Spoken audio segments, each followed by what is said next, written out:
Welcome to Hands on M365. So glad you could join us today. Yes, welcome.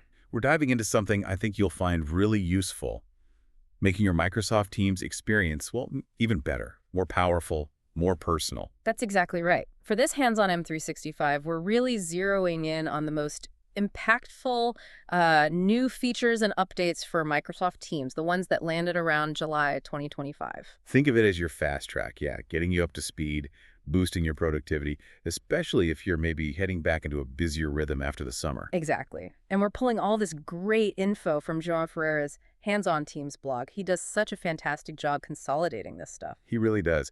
And what's great, and you probably know this, is that João gets his information straight from Microsoft. We're talking the 365 roadmap, the message center feeds. So it's direct from the source. Direct from Microsoft. No guesswork here. So our mission today really is just to pull out the key nuggets for you, the stuff that's really going to enhance how you use Teams day to day. Yeah, save you waiting through all the release notes. We'll give you the highlights. Let's get you well informed. So where should we start? Maybe the user experience itself, where you actually interact with Teams. Makes sense. Microsoft seems to be putting a lot of effort into making that workspace feel Morse. Definitely. First up, accent colors. A bit of visual personalization. You can now pick accent colors to customize how Teams looks. I actually quite like this one. It seems small, maybe, but those little touches, they add up. Makes the app feel less generic, more comfortable. Right.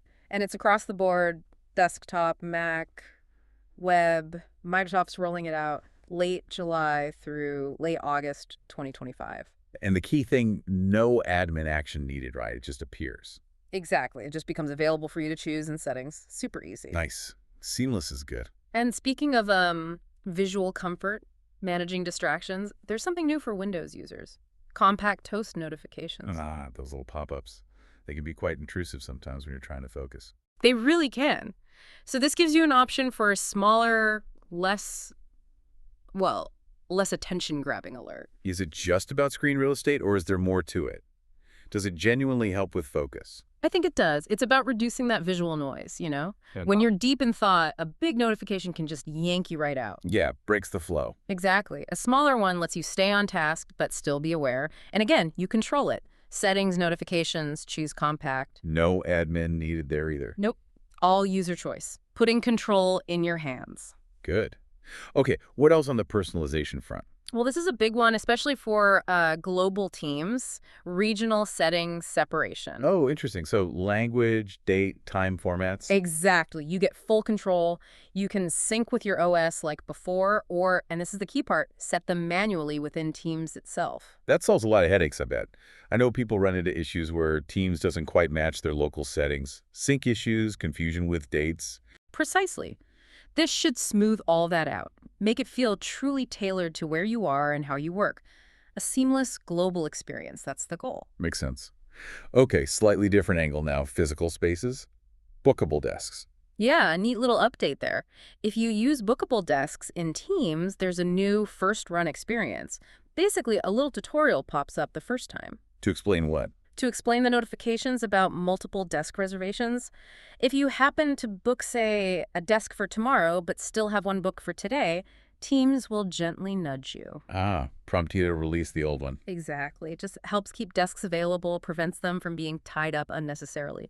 Smart resource management, really. Yeah, consider it. When's that rolling out? Mid-July to mid-August 2025. Again, no admin action, but Microsoft suggests maybe giving users a heads up so they know what that notification means. Good advice. Okay, so that's personalizing the space, both digital and physical. Let's shift to the core, maybe meetings and collaboration. Absolutely. Big focus area for Microsoft, always.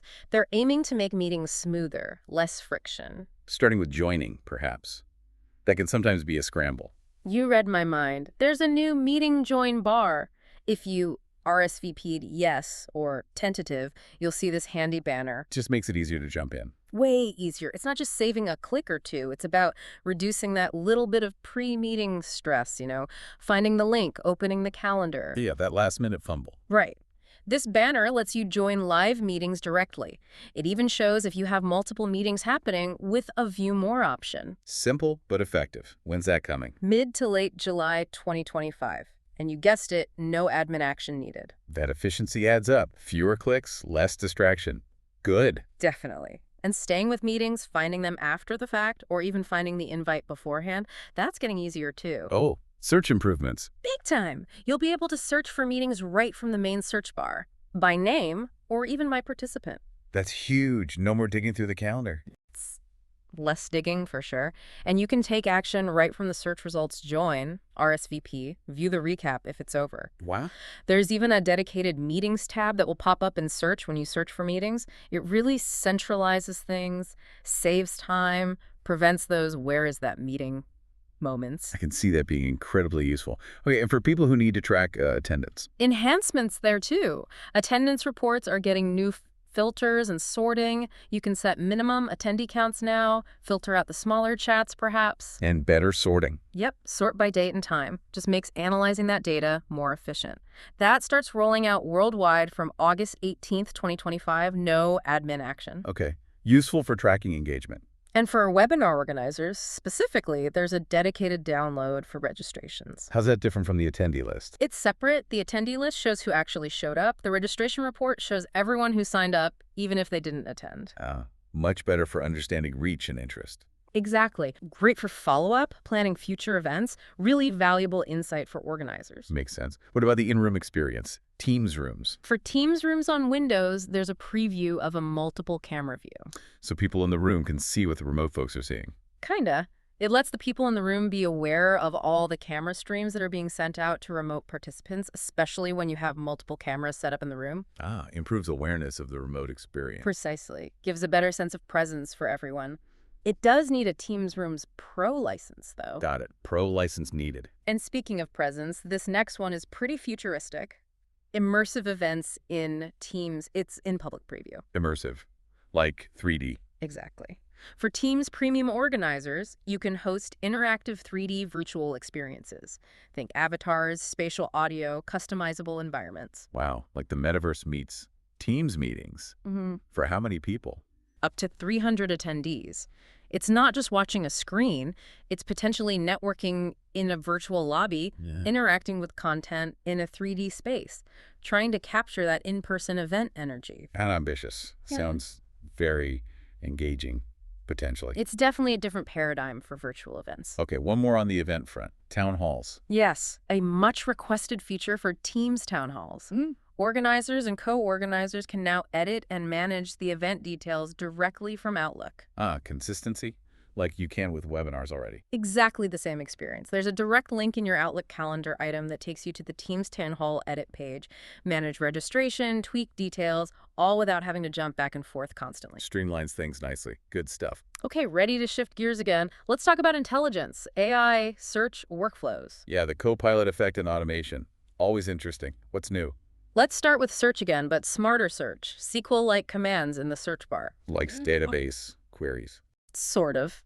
Simple, powerful commands. You can type things like from.username or with.username or in.channel right in the search box. So really precise filtering without clicking through menus. Exactly. From Sarah to find messages from Sarah.in Project Phoenix channel to search just within that channel. It's about narrowing things down much, much faster. That's a definite productivity boost. Less scrolling, more finding. Right, less sifting through noise. And Yeah. Speaking of relevance, Microsoft Copilot is getting smarter about context in Teams. How so? Two ways, really. First, in the Context IQ menu, where Copilot pulls info from your other apps, you'll be able to specifically search for and select Teams channels there. To ground the prompt better, tell Copilot, focus on this channel's content. Precisely. And second, you can also scope your prompts directly within Copilot chat in Teams. Tell it to focus its answer based on a specific channel. So you get much more targeted, relevant answers from Copilot because it knows the exact context you care about. That's the idea. Makes Copilot a far more precise assistant for your team's specific work. Very powerful. And Copilot's meeting recaps are getting richer too. Yes. Intelligent Recap will start including visual insights. So the summary won't just be text, it'll incorporate content that was shared on screen during the meeting. Oh, like screenshots or key slides mentioned? Something like that, yeah. Makes a recap much more comprehensive. This one needs a Microsoft 365 Copilot license, obviously, and it's targeting mid-September 2025. Okay, license needed, coming a bit later. Got it. Any updates for tracking Copilot usage itself? For those using Copilot Analytics, the Copilot dashboard is getting enhanced metrics. You'll be able to see specifics about your Copilot chat usage, the web version right within Teams and Outlook. What kind of metrics? Things like active usage counts, action counts. Helps you understand how people are actually using Copilot and what impact it's having. Useful data for adoption and ROI, I imagine. Definitely. Now switching to pure automation, emoji reactions workflows. Wait, workflows triggered by emojis? Yeah. You can set it up so that reacting to a message with a certain emoji kicks off a Power Automate workflow. Like, a thumbs up starts an approval process, or a help emoji creates a support ticket. Exactly, those kinds of things. It turns a simple, quick reaction into an automated action. Huge potential for streamlining little tasks. That's pretty clever, making automation more accessible. And to make setting up all kinds of workflows easier, there's a whole new workflows experience coming to Teams. A redesign of the Workflows app. Totally redesigned. Launching in August 2025, Microsoft is promising it'll be faster, simpler, powered by Power Automate behind the scenes, of course. What makes it simpler? They're highlighting things like natural language flow creation, so maybe you can just describe the workflow you want, plus a new template library. And it works across chats, channels, even SharePoint. So, easier to build and deploy automations right within Teams. That's the goal. And importantly, no admin setup needed for the app itself, and your existing workflows will carry over. Should be a smooth transition. Good to know. Okay, lots of smart features there. Should we cover the admin and IT management side now? Things happening behind the curtain? Yeah, let's shift to the IT pros and admins. Some important updates there. First, for organizations using Dynamics 365 Contact Center. Okay. Big news. General availability for using Microsoft Teams Phone within the Dynamics 365 Contact Center is set for July 30th, 2025. Deep integration. So agents can handle Teams calls right inside Dynamics. Exactly. A unified communication setup for contact center agents. Seamless call handling and customer interaction management, all powered by Teams Phone within their main Dynamics window. Significant for those specific users. Got it. What else? A quick heads up, more of an FYI for help desks. The email domain for missed activity notifications from Teams is changing. Oh, from what to what? It's changing from teams.email.microsoft to teams.mail.microsoft, starting sometime in July 2025. So no action needed, but make sure safe sender list or filters are updated. Precisely. Just tell the help desk team so they don't get flagged as phishing or anything. Good call. Okay, next. For admins managing frontline workers, there's a new capability in the Teams Admin Center to deploy a specific frontline worker or FLW pilot group. Makes targeted rollouts easier. Test teams with a specific FLW team first. Exactly. More control over how you introduce Teams to that part of your workforce. Makes sense. And good news for Teams premium users down under, SMS support is expanding to Australia. So SMS appointment reminders and notifications can now go to Australian numbers? Yep, starting late July 2025. No admin action needed for this, but it is a Teams premium feature only. Okay, premium only, Australia included. Got it. Now, this next one is important for any admin provisioning new phone numbers globally. Know Your Customer, or KYC, onboarding. KYC, for phone numbers in Teams. Yes. Starting August 2025, before you can provision new phone numbers via the Teams Admin Center, you'll need to complete a one-time KYC process. What does that involve? Submitting business documents? Pretty much. Providing business info, documentation. It's a compliance step. Microsoft says processing takes from a few hours up to maybe 2 days. It's a global requirement. One-time setup per tenant sounds like. Crucial for compliance. Absolutely. And still, on the Teams Phone admin front, something to make life easier. Self-serve fixes for porting rejections. When you try to move numbers into Teams Phone and it gets rejected. Right. Sometimes it's for common fixable reasons. Starting late July 2025, admins will be able to fix certain rejection types themselves directly in the Teams Admin Center and resubmit the order. Oh, that's huge. Less waiting for support tickets. Should be. Faster resolution for common porting issues, more power in the admin's hands. A real efficiency booster. Definitely welcome news for those admins. Okay, what else? A back-end change for the Teams Discover feed. You know, the suggested content feed. It's migrating its recommendation engine, moving from the old people prediction service to the newer Substrate search service recommendations. So users notice anything? No user impact expected. It's purely back-end.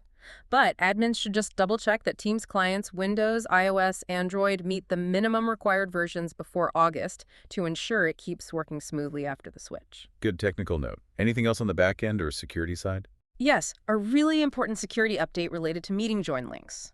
Starting September 30th, 2025, Teams is going to start validating meeting join URLs more strictly. To prevent tampering.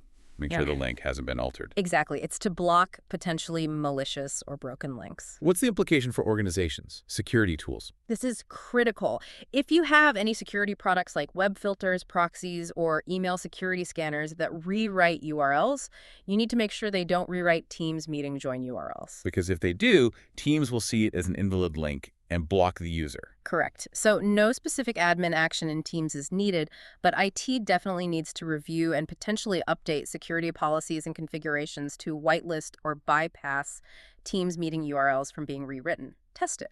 A very important heads up. Okay, one last technical one, something about VDI. Yes. Specifically for users on Amazon Workspaces using Teams, Microsoft is rolling out a new VDI optimization solution. To improve performance, audio, video. Yeah, exactly. It uses multimedia offloading via something called the Slim Core engine. Basically, it shifts the heavy lifting of processing audio, video, and screen sharing from the virtual desktop back to the user's local device. Resulting in a smoother, high-definition experience, even in that virtualized environment. That's the aim. Better quality, less lag for Teams meetings on Amazon Workspaces. Okay, that covers a lot of ground. From UI tweaks to AI to deep admin controls. It really does. So maybe stepping back and looking at the big picture, Yeah. all these updates, big and small, what's the thread connecting them? How do they change the way you actually work in Teams? That's a great question to ponder. It feels like it's all about enhancing the flow, doesn't it? Making things more seamless. I think so. From finding info faster with better search, to managing complex events like town halls more easily from Outlook, to getting richer insights with Copilot, it's about integrating things more tightly. Making Teams less of a collection of tools and more of a single fluid environment. Personalizing it, making meetings less clunky, automating the small stuff. Exactly. So the provocative thought for you, the listener, is with Teams becoming more interconnected, more personalized, more intelligent, what new possibilities does that unlock for your specific workflow? How might this change how you collaborate, or even the kinds of tasks you tackle within Teams? Something to think about, definitely. And on that note, that brings us to the end of this Hands-on M365. Thank you so much for tuning in. We hope this gave you a good overview and some practical insights into what's new and exciting in Microsoft Teams. Absolutely. And remember, for daily updates on all things Microsoft 365 SharePoint, Teams, the whole suite, plus tips and tricks, definitely check out handsontech.net. That's HANDSONTEK.net. Great resource. And to make sure you don't miss our future hands-on M365 explorations, be sure to follow Jerome Ferrera's blog and, of course, subscribe to this podcast wherever you get your audio. Thanks again for listening. Until next time.